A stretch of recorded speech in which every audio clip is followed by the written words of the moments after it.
m'appelle François, j'ai 32 ans, ça fait bientôt 8 ans que je suis chez Perenco et je suis directeur de production dans la filiale Gabon. Alors j'ai commencé en 2013 au projet en faisant ce qu'on appelle de la rotation, c'est-à-dire 6 semaines sur site, 6 semaines à la maison au Pérou.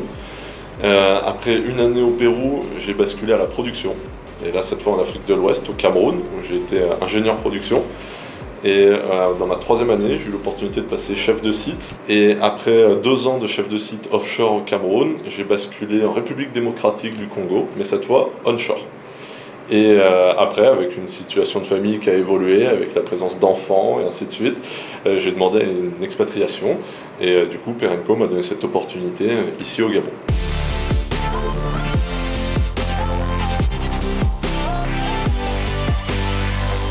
Être directeur de production chez Perenco, ça veut dire être en interface directe avec les sites, du coup, à partir desquels on produit. On a 3 fonctions majeures, celle, on va dire, d'assistance au site, c'est-à-dire quand le site a des besoins, quels qu'ils soient, c'est de pouvoir y répondre et c'est de pouvoir leur donner de l'assistance, puisque eux, étant sur site, ne peuvent pas avoir accès à tout.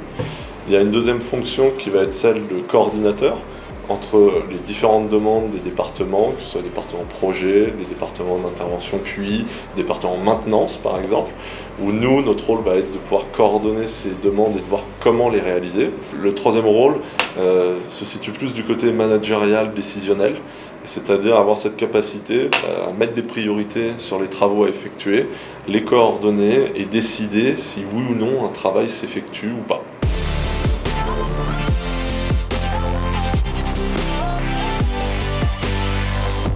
De toute façon, Perenco exerce un métier différent par rapport aux autres entreprises de l'industrie.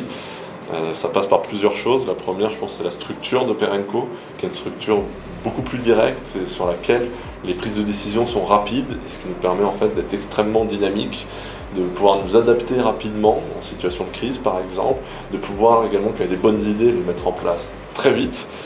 Et on jouit également, je pense, d'une confiance et d'une autonomie chez Perenco vis-à-vis de notre direction, c'est-à-dire de pouvoir en fait s'exprimer soi, d'avoir des plans d'action et d'être capable de démontrer qu'ils fonctionnent et de pouvoir les mettre en place.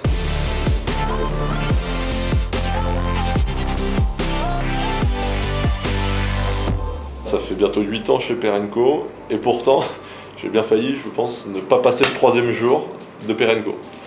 C'est-à-dire j'étais au plein milieu de la forêt amazonienne, pour remettre un peu le contexte. C'était ma toute première mission, 3e jour. Je devais aller voir une situation à 20 km, il fallait y aller à pied dans la forêt amazonienne. Et je me revois à bout de force, un genou à terre, et en train de m'auto-convaincre que en fait, peut-être c'est pas pour moi. Mais très humblement d'admettre que ce métier n'est pas pour moi. Et au final, le collègue qui était avec moi et qui avait déjà lui plusieurs années d'expérience m'a tiré de là, m'a fait avancer. Et 8 ans après, quand on regarde derrière et qu'on repense à cette histoire, c'est vrai que ça met beaucoup de souvenirs, on voit d'où on vient et comment on s'est construit.